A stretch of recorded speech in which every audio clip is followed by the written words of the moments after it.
Yeah.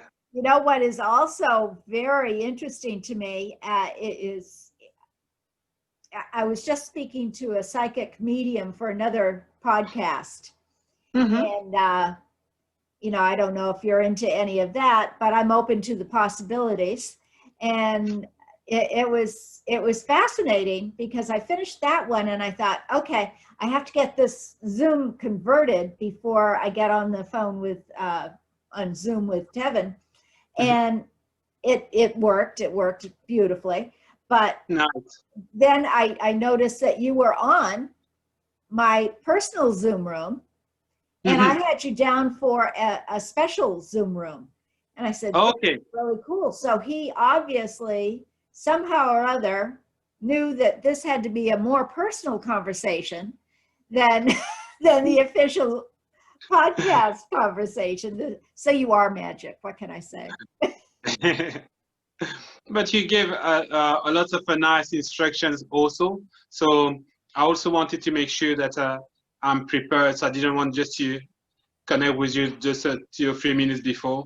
I When I look at the level of instruction that you give, so you make it easy for people. So I was like, okay, do you know what? Just uh, make sure that you're there on time and everything. Thank you so much. I do appreciate it tremendously. You ready to rock and roll? I'm ready to rock and roll. Okay.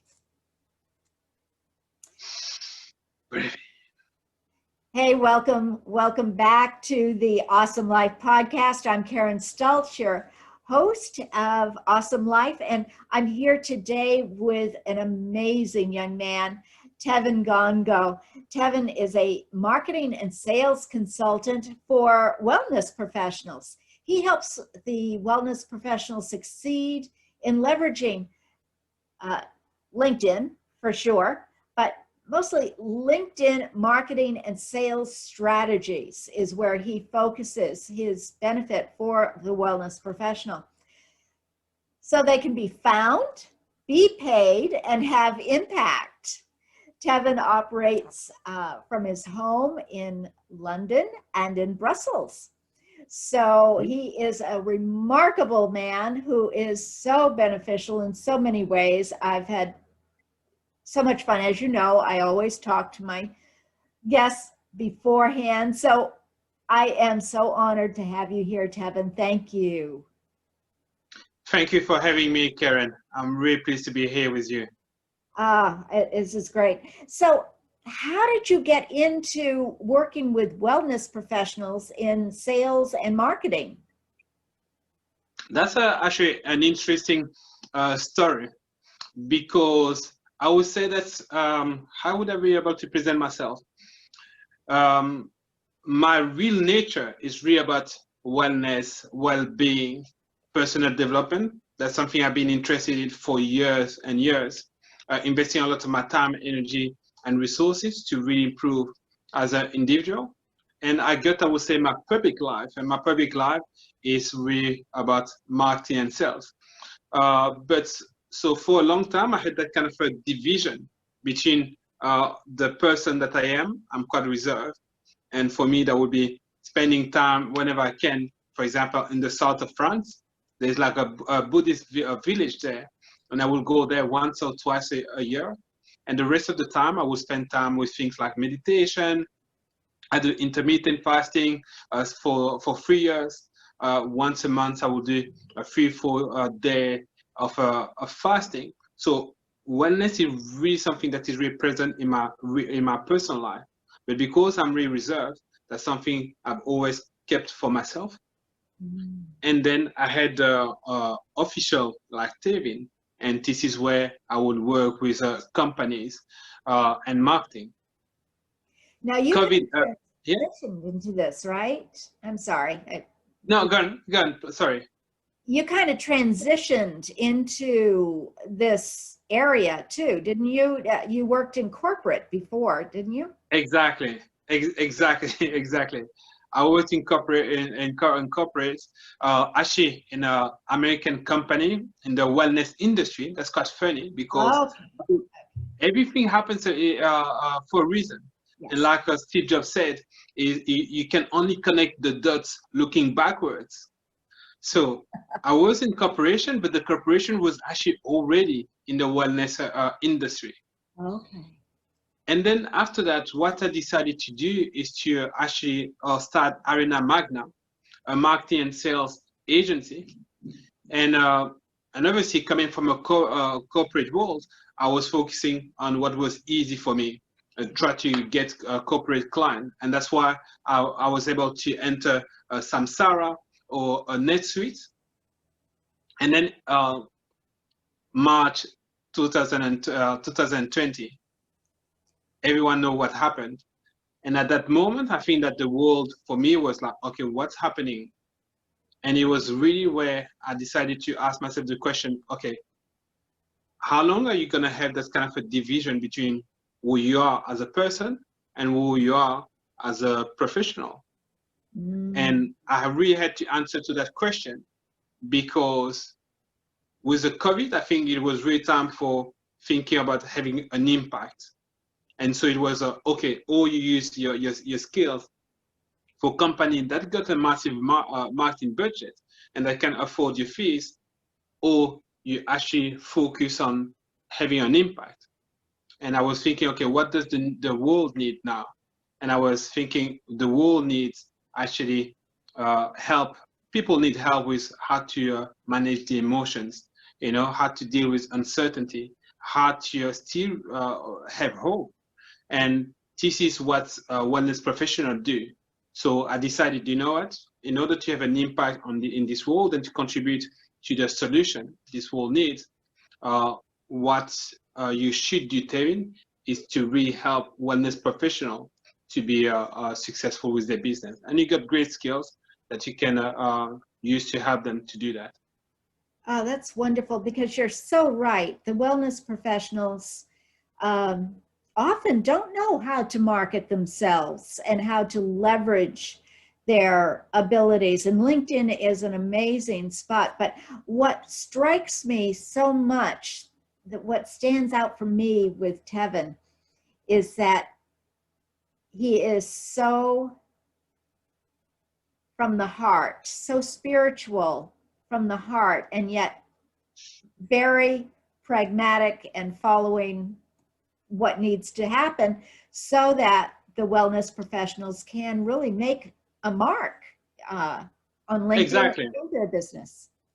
Yeah, I agree with you. Wellness professionals are sometimes, let's put it that way, bad at marketing themselves. They're just horrible at marketing themselves.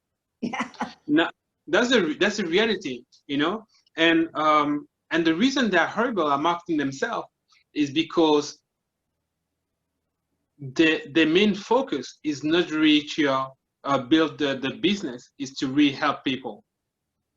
And unfortunately, and this is something that we all have, I think, as a community, that's the way we are, where we are raised, is that we tend to have a lot of limiting beliefs when it comes to money. Money in the collective unconscious is something that is in a way bad. Even myself, I needed to read to deal with those limiting beliefs. Now, when you think about that everyone is dealing with that. Wellness professionals are human beings too, so they will also be dealing with that's a challenge. So they refocus on really helping people, and with those limiting beliefs, and on top of that, if you also take in consideration that it's really difficult to do something that we are not really interested in, yeah, you end up with a result that you see with a lot of wellness professionals. They are really want to help people. They know how to help people, especially in this situation here, but they don't really find a way to help people because they don't really develop those other aspects of the business that are really important. This is marketing, this is sales, So yeah, so that's the reason I think a lot of wellness professionals are struggling, They because they want to help people. they struggle, they get burned out because Yeah, they don't know um, what to do, and there is that inner belief that money may be bad. So it's removing that. And then you help them easily with hand holding, I believe. Yes, that's really what I do. That's really what I do. Do you know what? I think that wellness professionals are people that give so much, and because they're wellness professional, it's quite difficult to think that they are. It's quite difficult for people to think that they might also need some support. You know. For me, I take that really in consideration. So what I do with them is not so much to. It's not just to focus on the technical aspect. The technical aspect is something that everyone can learn. Marketing not that difficult, you know, in a way. It's important to have the basic right, but otherwise marketing is not so difficult. So But what I, I'm yeah, sorry, go ahead. no. So what I wanted to say is that what I want people to feel is that actually it's not just kind of a technical support. I also want them to support them on an emotional level, for them to understand that yes, they are not on their own, and like anyone, like the people that they help, you know, it's good also for them to have someone they can rely on. So my client becomes like nearly friends for me. Oh, that's wonderful. That is a good feeling, especially in the wellness professionals. So tell me, are there a couple of tips that you could share? You were talking about getting some of the basics. So what are Yeah. a couple of the basics that one would need to help them get going? Okay, so do you know what? As it was not prepared at all, but I like the idea to help, and there was a group that needed some kind of a help with some kind of a basics. So this morning, actually, I don't know if you can see. There's something that I designed for that group. So I might be able maybe to use that to explain some of the basics. Is Okay, it that fine? sounds great. Now, for people, this is a podcast, so Oh, just true. go on over to the YouTube channel and be sure to subscribe when you're there so you don't miss any of the podcasts and the conversations. Perfect. So I'm going to try to explain it also in such a way that people just listening can also understand. Now, what's happened with people, usually wellness professionals, they go once again, and that's the reason I really focus on them, because I think that their personal mission is really pure. They really want to help people, and I love that. So they think that that should be enough for them to be successful. They really want to help people. They're going to be genuine with people. And what happens is that they end up all with people discussing for the price. They end up with people willing to have the service, but saying that they don't have the money yet, or or sometimes they're not found. They cannot be found by people. Okay. So what I tend to say is that there are, first of all, different elements that need to be taken in consideration. That is true that you need a website. Sometimes you don't even need a website, but you need to have some online presence. So we think about a website, but that can even be just a Facebook page or a LinkedIn page, for example. Okay, so that's one element that you need. Then what you need something before that and something after that. Before, you need a way to get the visibility. To have the website as beautiful as it is not enough. I've seen people spending 5,000, 6,000, 7,000 to have a beautiful website. I do I analyze the website, and what I can see, nothing, no activity. So there's three elements that are important. So for people that are on YouTube, you get your website of your what we call landing page. But before that, you need to find a way to get people on your website. And after that, you're going to need to find a way to get some follow-up. So you got three elements: website. Before the website, you got the way to get people on your website. You're going to use Facebook, Instagram, Google, there are other options. But also after that, you're going to have to find a way to have the follow-up. Now, most people, they don't have that. They only have a website, and then just they pray for people to come on the website, and they are like, okay, when they get a client, they give a great service, and they hope that with the word of mouth, they will have more clients. Unfortunately, that's not enough. Now, What you do. if you're talking about a proper strategy, what you really need to see that people anyway coming on your website, most people actually are leaving your website really, really quickly. So what you really want to do is you have like a strategy where you can do the follow-up. I'm sorry, And what was that? so what you, yeah, by the way, I'm really need to in a way to explain that I got, as you can hear, some an accent. So sorry about my English. I was born in Congo, in Africa, and then I moved to Belgium, where I spoke French, and then I moved to the UK. So my English is not the best. So sorry So about you that. have a Congo French English accent, which Exactly. is not American. Exactly. So I'm gonna make sure that I re-articulate, but at least you know that there's Thank some you, Tevin. reason. So, Wonderful. so one of the first thing I would say for people is to realize that the main assets of a business is not so much the service that is sold. The main asset is really the database. This is what people should be trying to focus on to really grow that database. And Do you know? database, you're talking about a mailing list or something like that? Yeah, a mailing list, a mailing list. Let's put it, let's call that a mailing list. I try to avoid the word mailing list because sometimes people, when they think about mailing list, what they think about now is a newsletter. And I would say, forget the newsletter, please. People are fed up with newsletter. This is 2020, right? Exactly, exactly. You need more than that. And if you got a newsletter, you cannot have a conventional newsletter like with some kind of a generic information. You know, you need something different. Yeah. You need really to focus on adding value. Yeah. No. Yeah. So when I spoke to you, Karen, the first time, I think that by talking to you, I always already had a lot of information.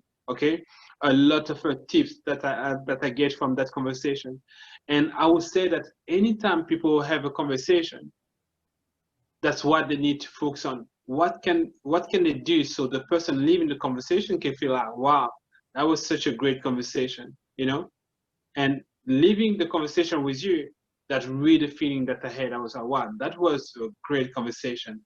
I've learned things about her. I don't think that I can use for myself. That's just selfish, but in a way, I was really happy That's what because I benefited. collaboration is. Yes.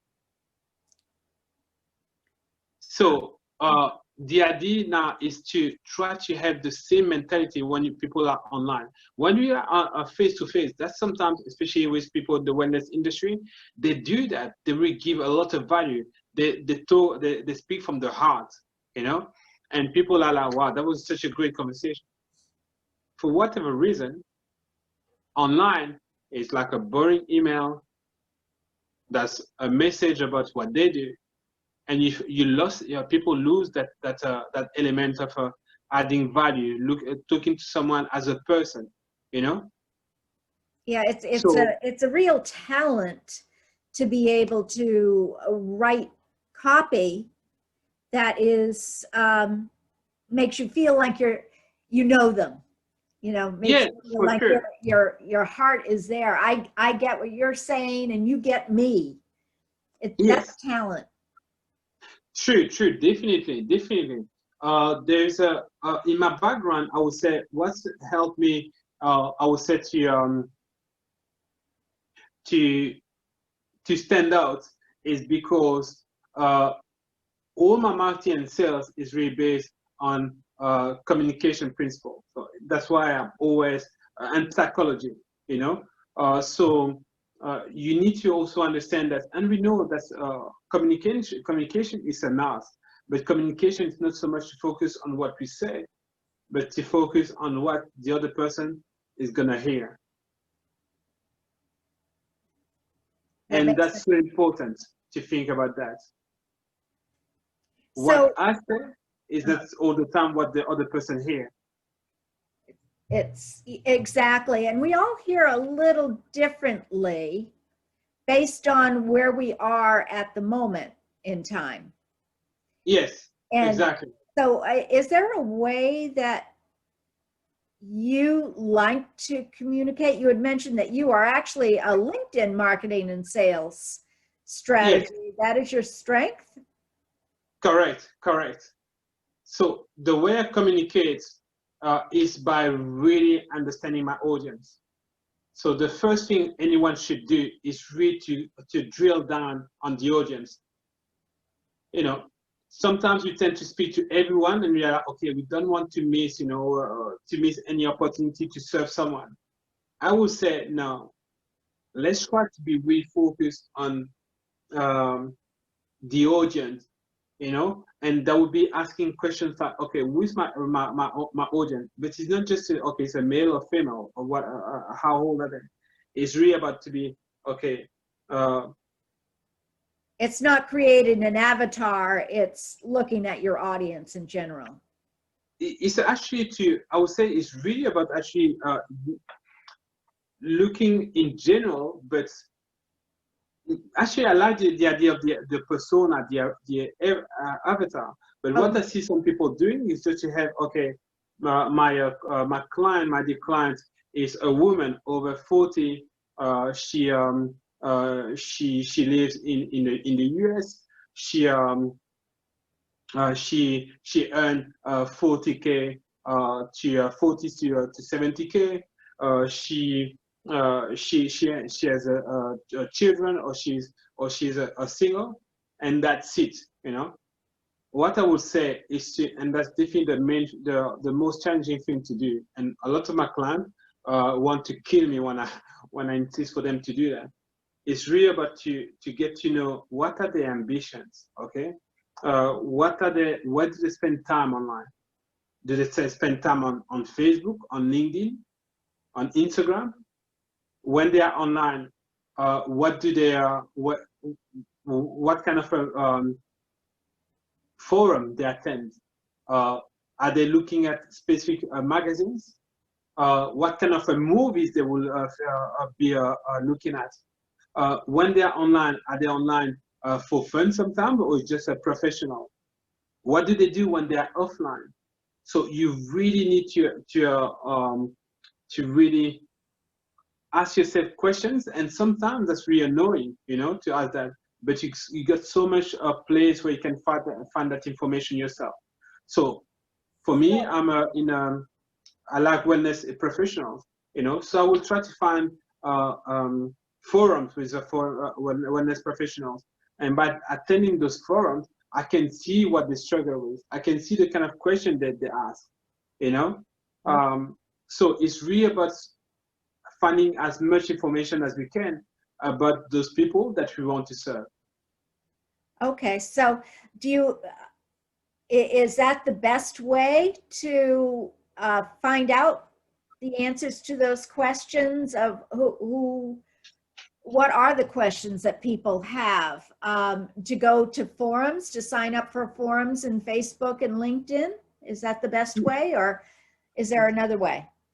Yeah, there's another way. And I think the best way is actually to talk to those people directly, to your client directly.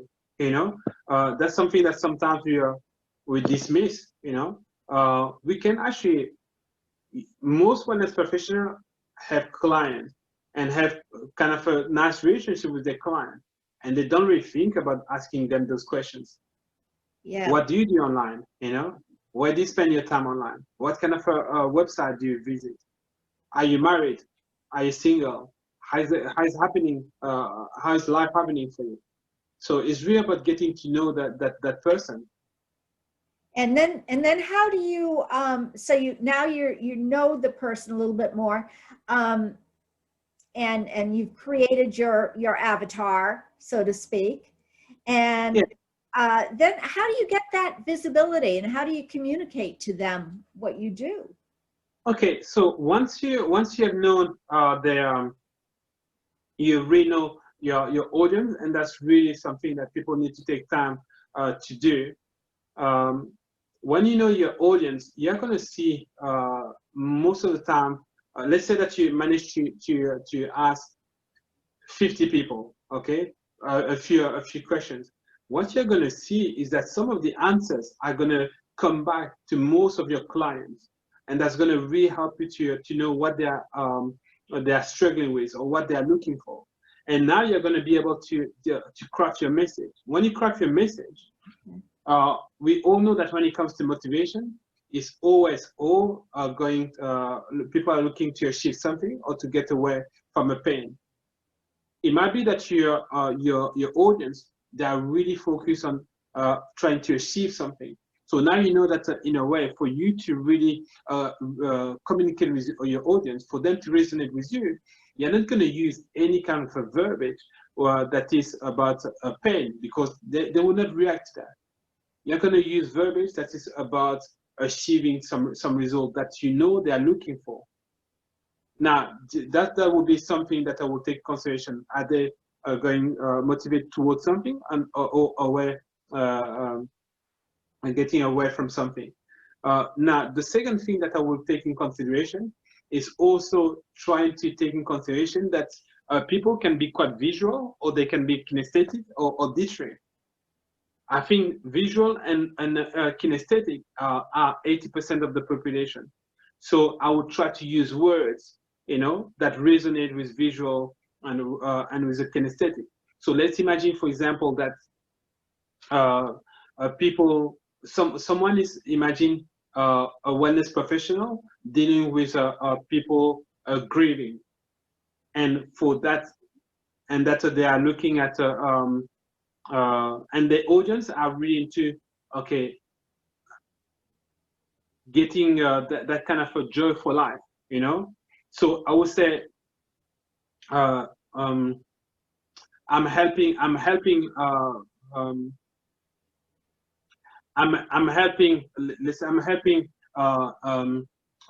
widows. Let's say widows. I'm helping widows, widows over 45 to see again the light. After to see again the light, and to be to see again the light. So I will use that kind of a verbiage to see the light. That's quite a visual. Or I would say I'm helping widows to build again the foundation to the beautiful life that they know they're able to have. So the verbiage is going to be really about the visual. I'm going to use the verbiage that match more or less the characteristic of my audience. Okay, so that's going to be, okay, they're motivated towards something. So I'm not talking about the pain of losing someone. I'm talking about something that they really want to achieve, to find happiness again, to see the light. So to have something that's quite visual. So it takes some time, but copywriting is definitely something that takes that's really important. But people, when people are writing messages, they should literally write down 20, 30, 50 messages before they decide which one will be the most impactful. So that's a proper exercise to do. That's a great exercise, just writing down the messages and feeling inside. I'm more of a kinesthetic learner. Okay. Actually, all of them, visual, audio, kinesthetic, but it is the kinesthetic that allows me to say yay or nay in the long run. So having those messages speak to my heart is the way that I would want to relate to clients. Throwing in some of the visuals as well. Yeah, that's an important exercise that takes time. Once again, I don't really think that marketing is really difficult. The most important thing is just to have some kind of a strategy, some kind of a guidelines. But what is really challenging is to take the time actually to follow those guidelines and to polish them. Sometimes we are so in the urgency of getting clients that we want to do, just to skip some of the elements that we found a little annoying, yet that are really important. So that's why I said the principle is not so difficult. What is difficult is to, once we know them, is really to take the time to implement them and to polish them. And that is so true, because I know back in the day when I was first starting out, the big thing was just like Nike, just do it. But if you don't Yeah. have the foundation in place, if you don't have the right communication, you might reach out and say, yeah, I'd love to have a conversation with you, but I don't know what I'm offering. I don't know what I'm saying. I'm not sure how to close a deal. That's all part of the sales. The marketing Exactly. is putting out there, but then the sales part comes in, and that's where you help as well. Yeah, exactly. And actually, what I think that is really, I'm really trying to do with people is really to give them a genuine experience about sales and marketing. We got so much sometimes the idea that it's really difficult for people, even for myself at the beginning, to see myself as a salesperson. Because we tend to think, okay, oh, I'm helping, or I'm selling. And we think of sales as sleazy. We're taking, and wellness professionals are giving. exactly. And it's really about thinking black and white. And if there's something that I really try now to avoid more and more, is any kind of a black or white mentality. There's no black or white, and what I try to read to share with my client is that actually sales is important, marketing is important, and you can do that out of love. And that's quite crazy for people to be like, what are you talking about sales and love in the same sentence? And I really believe that yes, you can. Absolutely. I totally agree, Tevin. If you're not saying and selling with authenticity, with real knowledge that what you are offering is beneficial, Yeah. it's time to change. Yeah, exactly. Yeah. Exactly. But I will go even further, and I will say that as from the moment you know that you got something that people need, and something that can really improve other people's life, and I really believe that when it comes to wellness professional, all of them believe that and are entitled to believe that.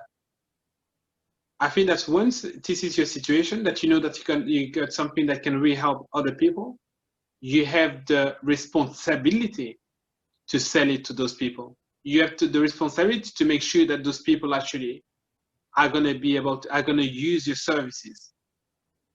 So selling is your in a way your responsibility towards not the wellness of that person, but towards a better world. Yeah. I look at selling not as pushing, but as sharing. Yeah, exactly. Yeah. Yeah. And when you are in that position, you also need to understand that people sometimes they need some kind of encouragement to realize that actually you really have the answer to what they're looking for. Yeah. So what you are doing is really to communicate the value of what you are looking for, and we are communicating once again from a place of love. And if you don't do that, that person might end up with someone that gets bad intention, that's just interested in selling them something just to get money from them. So that's your responsibility as a wellness professional to understand that selling and growing your business is a responsibility that you have. No reason to be scared of words. What you are doing is not really selling, is really communicating the value of what you have to people that will really benefit from using your services. I love that. That's and you are right on there. You are Tevin Gongo, just so amazing in that way, speaking from the heart, and helping the people, helping the wellness professionals feel confident about what they are offering. Yeah. And offer it in such a way that people hear, see, feel, and you're absolutely amazing that way. So, Tevin, you had mentioned that there might be a way that you could help people, that you would be offering something to them today, my listeners. Yeah, for sure.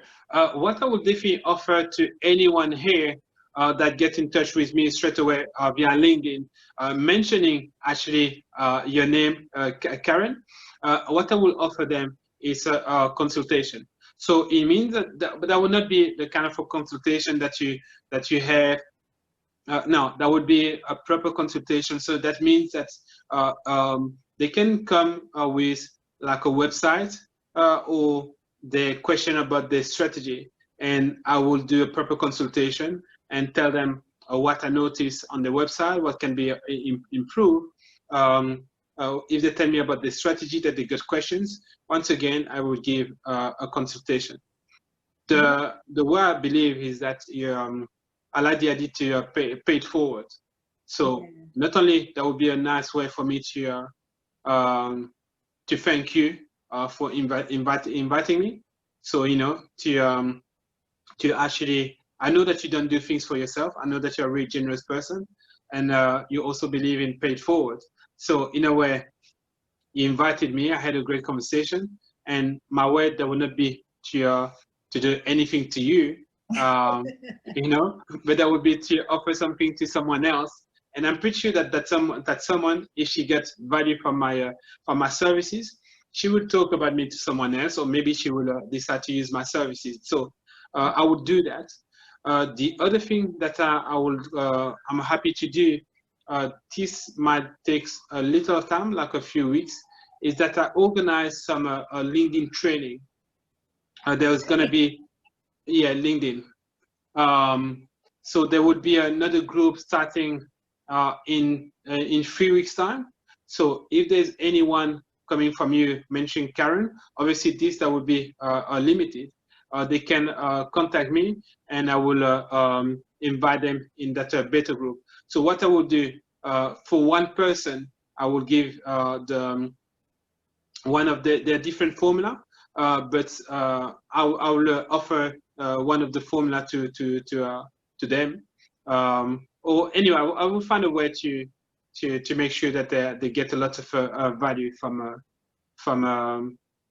that training.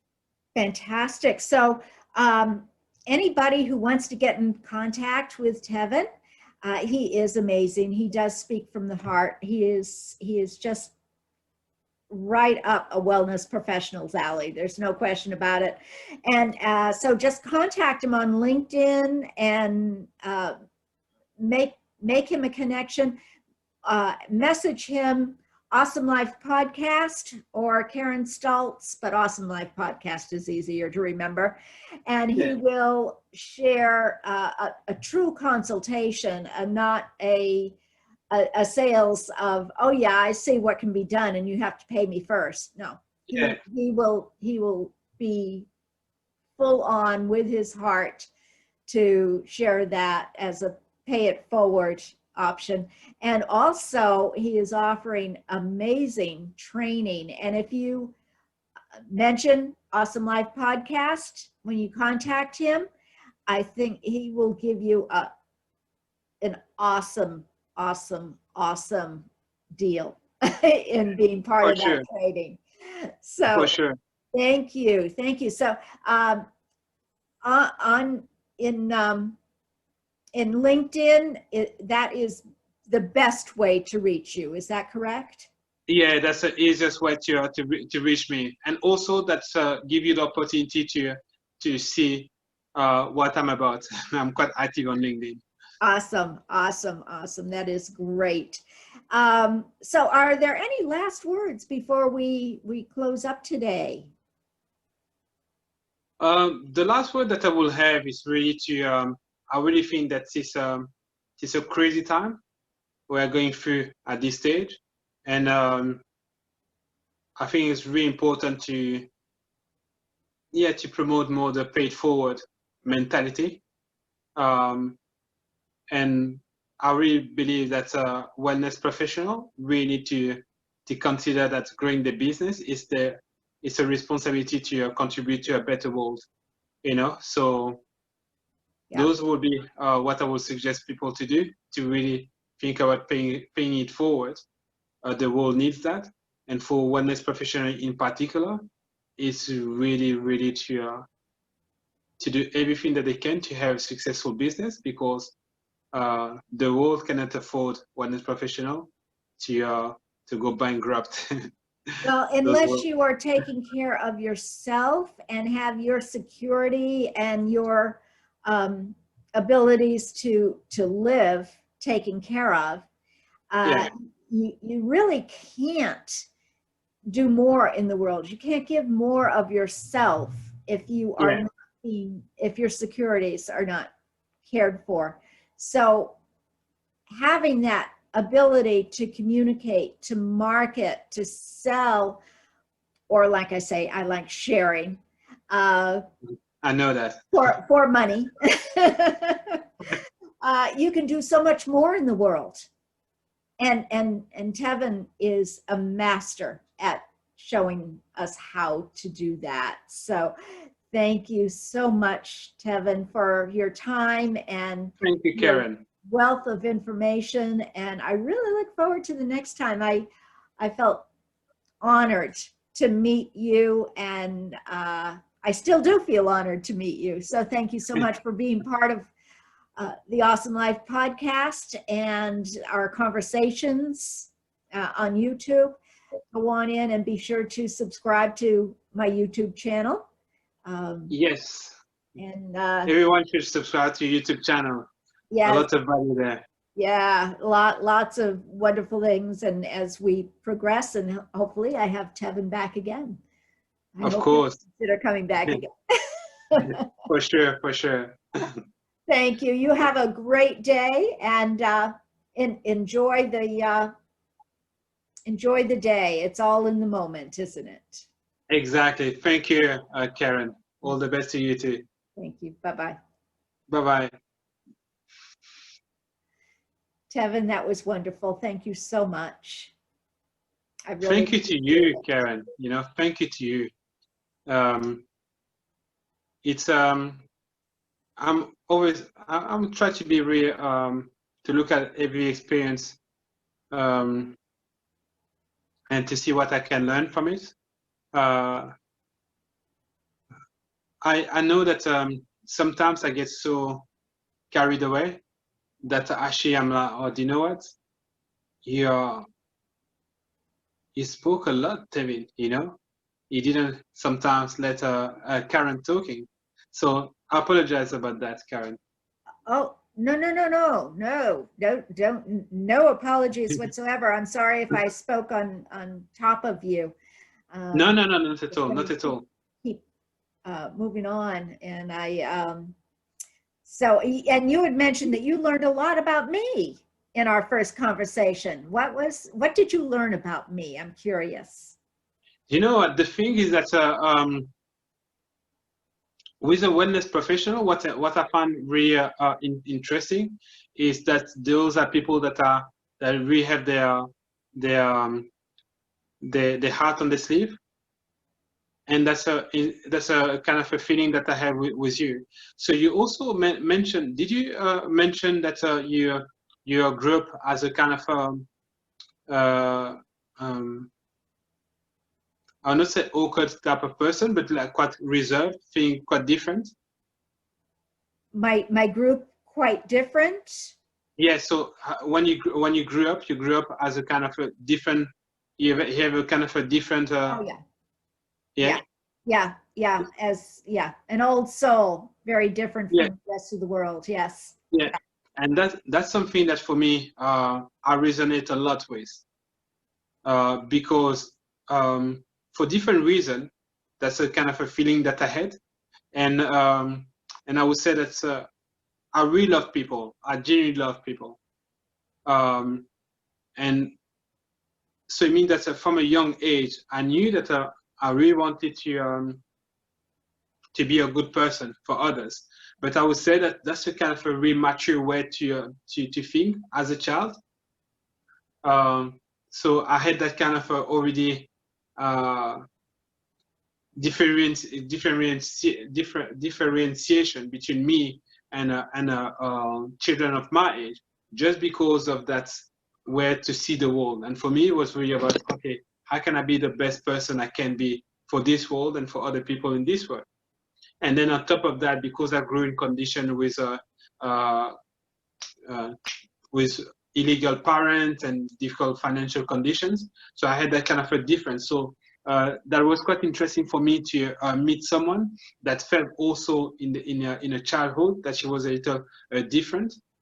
And then for me, growing up, I was trying to, in a way, I was a little struggling with how can you find that kind of a balance between someone that's really care about the world, about others, and someone that's what the world is mainly about uh, just caring about herself and just showing off, you know. And I was, okay, how do you find your balance? And and that's why I got, for a long time, those are two aspects in my personality. I had something that's really reserved and really about caring about becoming the best person as I can. And on the other side, um, I got more or less, I got the head for business, you know. So from the kind of a conventional world, I can defend myself because I have a head for business, you know. I can see the opportunities. And then for my inner world, it's really about caring about people. And and the kind of a balance that I found for a long time, that was really about having that kind of a distinction, to be, okay, when it comes about you and you are in your own world, you really focus on being the best person that you can. And when you are with the outer world, you're going to be polite with people, you know, but you're also going to be able to be like a business minded. And I had that kind of separation. And then as I'm growing up now, especially with what's happened with the COVID, uh, I'm finding myself trying to find like a better balance, where I'm like, okay, how can you match those two personality? Because otherwise, let's say, or become less that schizophrenia, or that's not really being completely transparent with others, you know.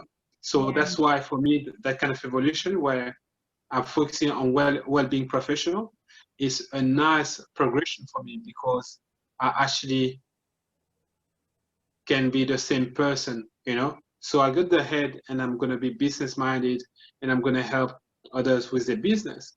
But at the same time, in the same relationship, I'm going to actually be able to communicate with people I can really relate with, you know.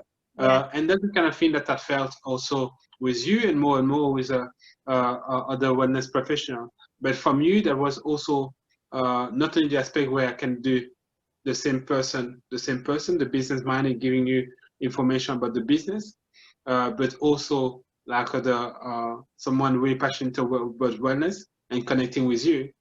But on top of that, there was also that aspect where you had some kind of similar kind of experience with that kind of okay, how do I fit in this world, you know? Yeah. Well, that's, yeah, I can see that. And I think it, I had not heard of Old Soul when I was very young, but I think that's exactly it. And as you were speaking, I was going back to my youth and looking at how I behaved and what was the difference. What was the difference? And it was definitely compassion, I think. Mm-hmm. having compassion. And that was not really part of most children's makeup. Yeah, Children exactly. can be very cruel. So, and for me, if somebody was being cruel to anybody, no, that was not okay. That was not okay. So I never fit in with the in crowd, That's and interesting. that was the way it was. But yeah, and I find now, just like you with the wellness professionals, that we have shoved away money for spirituality, so to Yeah. speak. And Hmm. that, no, no, that's not the way it works. You can have your lifestyle business. You can have your 6-figure money mindset, Yeah, whether I you're agree. making 6 figures or not, or 7 figures or whatever. Hmm.